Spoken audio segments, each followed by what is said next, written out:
મોઢાની શરમને લીધે અમે કાંઈ બોલતા નથી. બાકી તમારી ગંગા આખું ગામ માથા ઉપર લઈને ફરે છે. હા પણ એલા થયું હું માંડીને વાત તો કર. હવે વાત કરવા જેવી હોય તો કરે ને. નાના પરમ દિવસે અમે લોકો ગામના પાદરે જતા હતા તો તમારી ગંગા મંડી મારવા ફટાફટ. એલા કારણ વગર એ તો દુઃખ છે. આ તો મારો હાથ ભાંગી નાખ્યો અને મને અહીં પેટમાં વગર કારણે માર્યું નહીં? ના ગંગાબેન, આ પેલી તમે ગલીપતિ કરી હતી ને તે ગલગલિયા થાય છે. અરે રામલા, તને શું છે? નાના ગંગા, હું તો તારા વખાણ કરતો હતો કે ગામમાં તારા જેવી બીજી કોઈ છોડી નથી. અરે વાયડો તમા, જા જા જજ કે નહીં? જાઉં છું. આ બધું શું છે બેટા? બાપુ તમે તને શું થયું? નહીં ઠીક છે. હાથ તોડું તારો હાથ. જો બાપુ કહું ને કે બધા ધતિંગ કરે છે તે. બેટા મર્દોના મોઢે ના લગાય. શું બાપુ, આ મર્દોના મોઢા તમને મરદ જેવા લાગે છે? વાંદના બધા બાયરા જેવા છે. હાલો આપણે ઘેર જાય. જબરી છે દીકરા. કંચન, બાપુજી તો ક્યારના ઓફિસથી નીકળી ગયા છે, આજે સુધી નથી આવ્યા? ના. કંચન, શું થયું છે? રાતના મારા ગયા પછી બાપુજી તને કઈ કહ્યું તો નથી ને? બાપુજી શું કહેવાના હતા, પણ હું જ વિચારું છું કે આપણે જે નદીના કાંઠે ઊભા છીએ એમાં પાણી જ નથી, તો પછી સાગર સુધી પહોંચવાના સપના સાકાર કેવી રીતે થશે? એટલે અમર જીવન એવા મિલનનું નામ છે કે જેમાં બંને બરાબરી ના હોય. જ્યારે તારી અને મારી વચ્ચે ઘણું અંતર છે. એ અંતરથી તો હું પણ પરિચિત હતો જ, પણ હું એ માનતો હતો કે આપણો પ્રેમ એ અંતરને મિટાવી દેશે. એ તો માત્ર આપણો અંધવિશ્વાસ હતો અમર. કંચન, હજી ગઈકાલ સુધી તો તું તારામાં રહેલી શારીરિક ખામીને આપણે વચ્ચેનું અંતર ગણતી હતી. તે હવે આજે મારી ગરીબી આપણા વચ્ચેનું અંતર બની ગઈ. ચાલ હું અંતરને માની પણ દઉં, પણ હવે શું આપણે બંને એકબીજાના પ્રેમ વગર જીવી શકશું? બોલ કંચન, તું જીવી શકીશ? જવાબ આપ કંચન. હા અમર, કેમ નહીં? કંચન બેટા અમર, આજે હું ખૂબ ખુશ છું. આજે હું કંચનના લગ્નની તારીખ નક્કી કરીને આવ્યો છું. આવતી પૂનમના દિવસે મુહૂર્ત બહુ સારું છે. અરે રામુ, બહારથી મીઠાઈ લઈ આવ.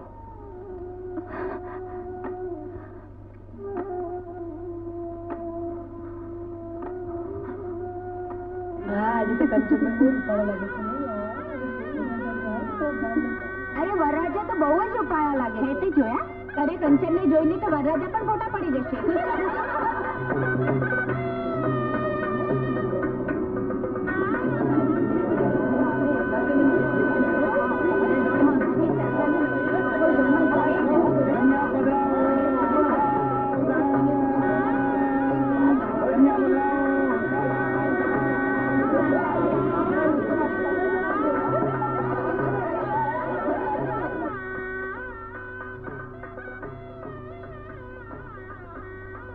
કંચન બેટા, ચાલો.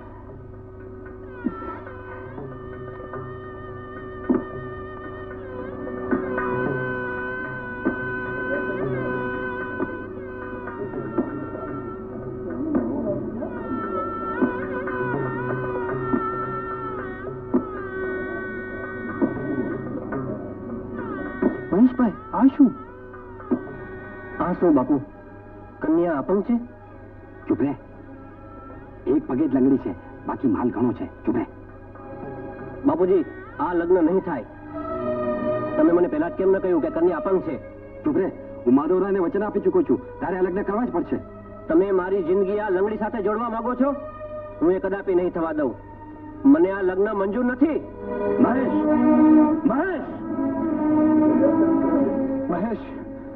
મહેશ, તું આવી રીતે ચલી જઈશ તો કંચનની જિંદગી ઝેર બની જશે. તો શું આ મુસીબતને ગળે બાંધીને હું ઝેર પી લઉં? જો મહેશ, તારા બાપુજીએ તારાથી આ વાત છુપાવી કે કંચન અપંગ છે, એમાં કંચનનો શું દોષ? 100 વાતની એક વાત, મારે જીવન સાથી જોઈએ છે, જીવનભરનો બોજ નહીં, સમજો? મહેશ,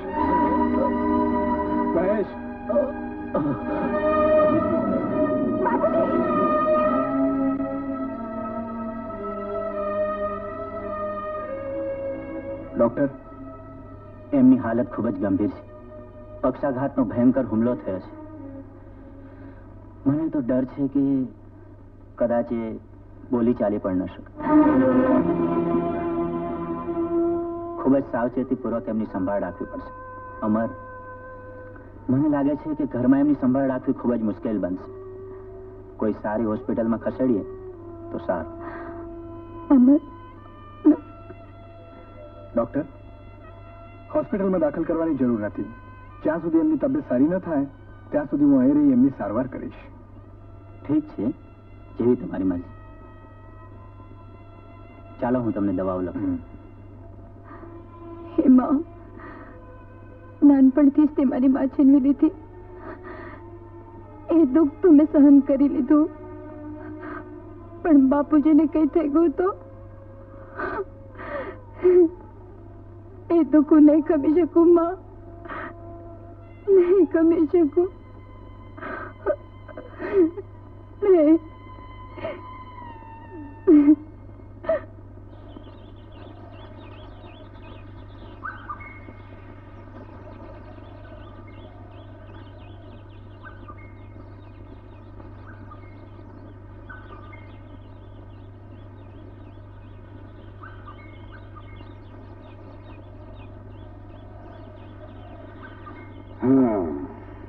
કેમ લ્યા, શું વાત છે? આજ તો મરદની જેમ છાતી તાણીને ઉભો છે. આજ તો તારે માથે ચૂંદડી ન ઓડાડું તો મારું નામ રામલો નહીં, સમજી? ચાલ ચાલ, હવે ગંગાને ચૂંદડી ઓઢાડવા વાળો મરદ હજી આ ગામમાં પેદા જ નથી થયો.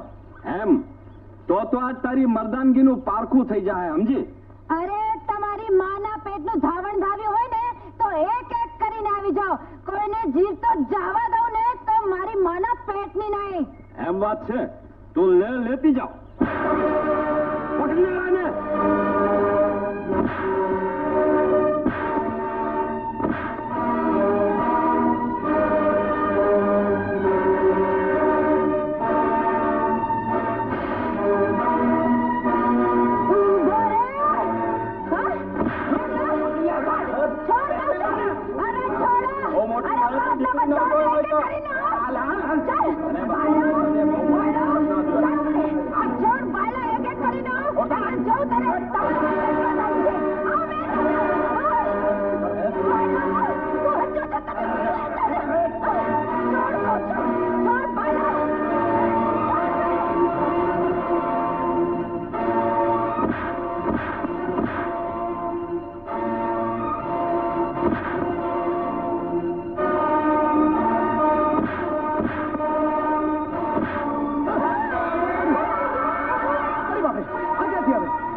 ગંગાબુન, આ ઊંધા માથાનો માનવી કોણ છે?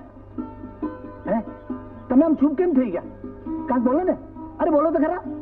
કઈ વાંધો નહીં, આ મારા જેવા મરદ ને હું જ પૂછી લઉં છું. ભાઈ સાહેબ, તારું નામ શું છે? શંકર. શંકર, વાહ, જેવા નામ તેવા કામ. બહુ પટકાર્યા ભાઈ સાહેબ, મજા આવી ગઈ. અરે બાપરે, આ તો બહુ વાગ્યું છે. ચાલો ચાલો, મુખી બાબાને ઘેર ત્યાં પાટાપિંડી કરાવી લેશું. ઈ તો ચાલે. ના બાબુ, બાકી જશે. હાલો હાલો, આમ નો હાલે. હું તો હવે થાકી ગયો છું. આ છોડીને કેટલી વાર કહ્યું કે મરદારે ધીંગાણા હારા નહીં, પણ કે છે કે આ ગામમાં મરદ છે જ ક્યાં? એમાં તમારી છોડીનો વાંક નથી કાકા. કોઈનામાં મર્દાનગી જુએ તો ડરે ને. જેટલા જોયા તે બધા વાયેલા હતા. એ તો સારું થયું કે તમે ટાણે પૂગી ગયા. પણ જુવાન, તમારી ઓળખાણ? કાકા, જુવાનની ઓળખાણ તો એના બાવડાનું બળ. બાકી નામે શંકર ને નાતે પટેલ છું. ધંધો અમદાવાદમાં ડ્રાઈવરીનો કરતો હતો. પણ આ ધોળા ધોતિયાવાળા કાળા દિલથી એવો મૂંઝાણો કાકા કે વિચાર્યો આના કરતા તો કોઈ ખેતર ઘડી કાશું. ખેતર તો આ ગામમાં તમે ખેડતા થાકો એટલા છે. પણ બેટા, આમ જો કોઈ કામકાજ તો કેજે. હા, તારા ઋણનો બદલો તમે નહીં ચૂકવી શકીએ પણ હા કાકા, આમને તો મર્દાનગીનો પરચો દેખાડી આખા ગામ પર ઋણ કર્યું છે. બાકી ગંગા બુન તો ગામમાં બાળીઓનું જ આવે મતદાન. કેમ બોલો ને, હવે કેમ ચૂપ થઈ ગયા? ચૂપ ને.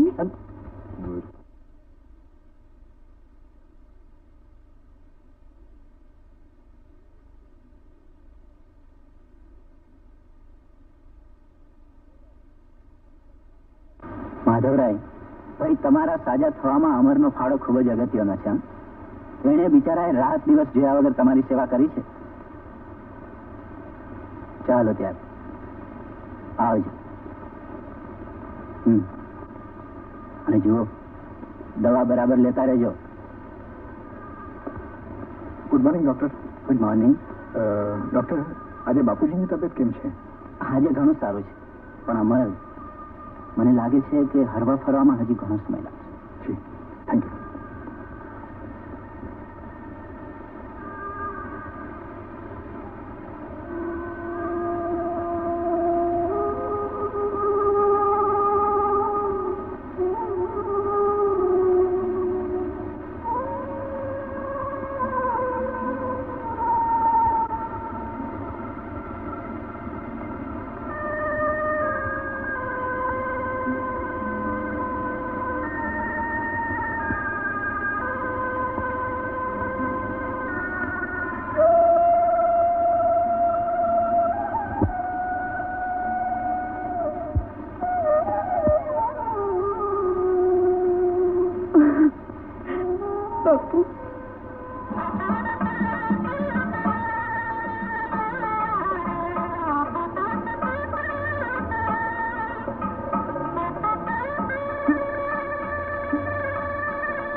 તમને નોકરીમાંથી કાઢી મૂક્યા તો અમરભાઈ એમની દીકરી સાથે લગ્ન કર્યા.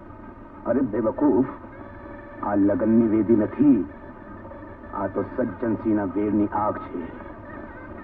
હજી તો એમાં ઘી હોમાય છે. પછી એ જાગમાં માધવ રાય અને એની દીકરી પણ હોમાઈ જશે. એટલે સાસુજી, એક વાર આ ઘરમાં પગ પેસારો કરવાની તક મળે પછી જોજો મજા.